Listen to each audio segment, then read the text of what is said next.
Fame candidate थी, कल आपने बात कही कि Uddhav Thackeray would be a good option and he is excellent option rather you said yesterday. क्या कहना चाहेंगे आप? ये मैंने नहीं कहा है, मुझे सवाल पूछा। आप लोग सवाल पूछते हो तो हम जवाब देते हैं। इंडिया अलायंस किसी भी हालत में 300 पार कर रहा है और उसमें सभी पार्टी के जो हमारे दल के प्रमुख लोग हैं वो डिसाइड करेंगे। जब हमें पूछा गया तो उद्धव ठाकरे ऑप्शन हो क्या, बोले क्यों नहीं हो सकता।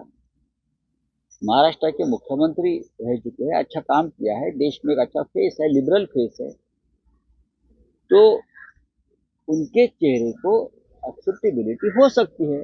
लेकिन इंडिया अलायंस में और भी चेहरे हैं, एक नहीं और भी चेहरे हैं। अगर देश का नेतृत्व करने की है, हमको अगर मिलती है, महाराष्ट्र को मौका मिलता है तो उसका स्वागत हम करेंगे ही ना।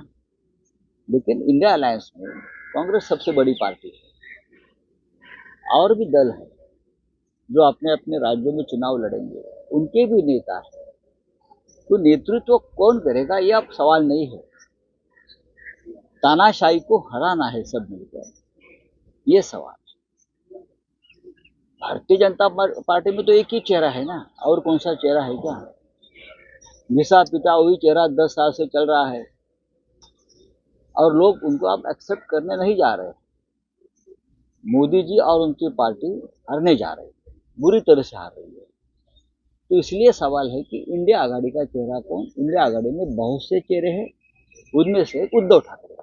उद्धव ठाकरे ये कह रहे हैं कि नाना पटोले ने ये कहा था कि आपकी बातों को ज्यादा ध्यान न दिया जाए। कल तक आप राहुल गांधी के नाम के लिए फिक्स कर रहे थे और अभी आप उद्धव ठाकरे के बात। देखिए, नाना पटोले जी के बात पर ज्यादा ध्यान मत दीजिए। राहुल गांधी के साथ हमारे अच्छे रिश्ते हैं, ये प्राइम मिनिस्टर पद का झगड़ा नहीं है। हम क्या बोलते हैं ये कांग्रेस वाले को समझ में नहीं आ रहा है। राहुल गांधी जी देश के नेता है, अगर राहुल गांधी जी बनना चाहते हैं तो उनका स्वागत है।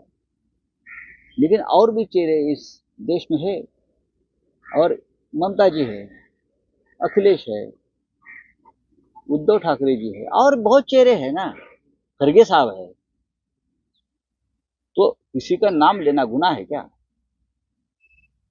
हमारे पार्टी के नेता का अगर हम नाम लेता है तो क्या उसमें उसमें गलत क्या है। इतनी मिर्ची लगने की जरूरत नहीं किसी को। सर, उद्धव ठाकरे जी ने कल धारावी में एक बयान दिया जिसमें उन्होंने कहा कि 2019 में देवेंद्र फडणवीस ने कहा था कि वो आदित्य को ग्रूम करेंगे और आने वाले 2.5 साल के बाद वो केंद्र में चले जाएंगे, दिल्ली में चले जाएंगे और मुख्यमंत्री बनाएंगे आदित्य को। देखिए, इसमें कितनी सच्चाई है? ये सच्चाई है, ये पूरी तरह से सच्चाई है। देवेंद्र फडणवीस जी जब मुख्यमंत्री बने महाराष्ट्र के, तब उनको ये बड़ा सपना था कि मैं देश का प्रधानमंत्री बनूंगा और मोदी जी की जगह पर जाऊंगा।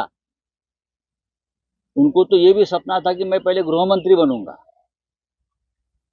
ये उनका बहुत बड़ा एक, इसीलिए तो उनका काट दिया ना और डिप्टी सीएम बना दिया। मैं प्रधानमंत्री बनूंगा। मेरा कद अब इतना बड़ा बड़ा है कि मैं योगी जी को भी पीछे हटाकर या मोदी जी को भी पीछे हटाकर मैं प्रधानमंत्री बनूंगा। ये उनके दिमाग में चल रहा था और उद्धव ठाकरे साहब ने जो कहा है ये सच है।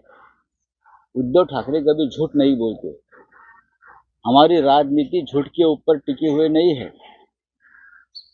सर, सलीम जावेद की स्क्रिप्ट रोजाना लेकर कुछ नेता आ जाते हैं, ऐसा ट्वीट किए हैं देवेंद्र फडणवीस, तो कह रहे हैं सही समय पर इसका जवाब देंगे, मकुल जवाब देंगे। ये मकुल बिकुल छोड़ दीजिए। उद्धव ठाकरे ने जो जवाब दिया वो सही है। उद्धव ठाकरे ने कहा ये सही है।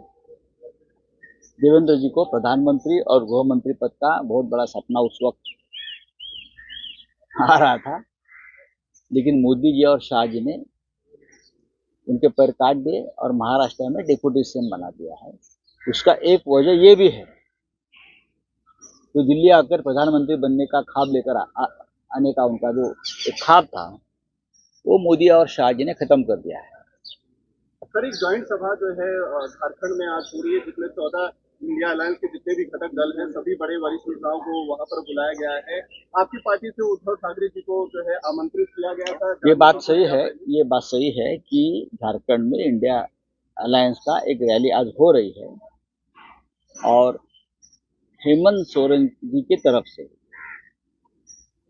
उनकी पत्नी बहन जी हमारी, मेरे से भी बात हो गई, उद्धव ठाकरे साहब से भी बात हो गई। लेकिन आप देख रहे हो कि महाराष्ट्र में चुनाव प्रचार चरम पर है। आज भी उद्धव ठाकरे मुंबई से बाहर जा रहे हैं, लेकिन हमने ये सोचा है कि हमारे पार्टी की तरफ से कोई ना कोई वहां पहुंच जाए। ये बात सही है। सर, अनिल बोंडे जो राज्यसभा सांसद है बीजेपी के, उन्होंने अमरावती में कहा कि जो टिप्पणी आपने उनके ऊपर कही थी उसके लिए अगर छत्रपति शिवाजी महाराज होते तो आपकी जबान काट दी जाती, बाला साहब ठाकरे होते तो कान के नीचे बजाते। इस बयान को कैसे देखते? कौन बोंडे?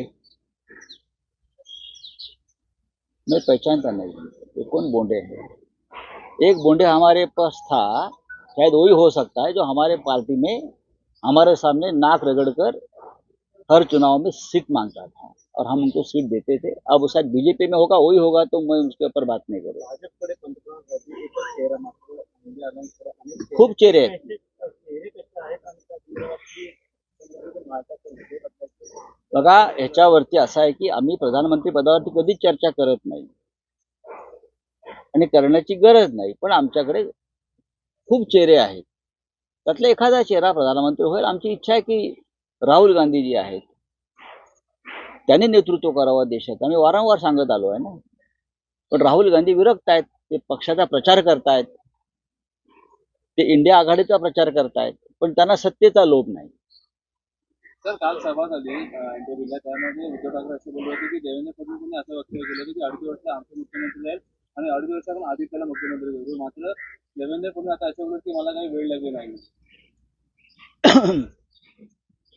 प्रत्येक वेडा माणूस हेच सांगतो की मी वेडा नाही,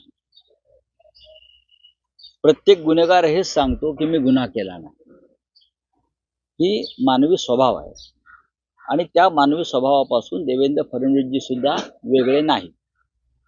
उद्धव ठाकरे यांनी जे सांगितलेलं आहे ते 16 आणि सत्य, 100% सत्य आहे। उद्धव ठाकरे यांच्याशी त्यांची चर्चा जी झाली त्यानुसार तेव्हा आमचे संबंध फार चांगले होते। आदित्य ठाकरे यांना मुख्यमंत्री पदावर बसवून मी दिल्लीत जाईन, दिल्लीत अर्थमंत्री होईन, दिल्लीत गृहमंत्री होईन आणि मी प्रधानमंत्री होईन। मी त्यांचं स्वप्न मोठं होतं आणि ते स्वप्न बाळगायला काहीच हरकत नाही। महाराष्ट्राच्या नेत्याला असं नेतृत्व करण्याची संधी मिळणार असेल तर आम्ही नक्कीच त्याच्या पाठीशी उभे राहतो। पण त्यांचं हे स्वप्न बहुधा मोदी आणि शहाजींना आवडलं नाही आणि त्या स्वप्नाचे पंख कापून त्यांना महाराष्ट्रामध्ये डेप्युटी सीएम केलं, असं मला एकंदरीत जे काही राजकारण आम्हाला कळतं त्यानुसार दिसतंय।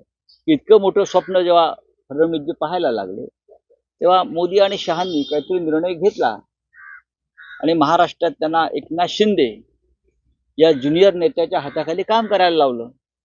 त्यालाच मोदी शहांची राजनीती म्हणतात। अजिबात नाही, अजिबात नाही। हा भूलभुलैया तुमचा आहे, त्या भूलभुलैयात तुम्ही अडकलेले आहात। चले, थँक्यू।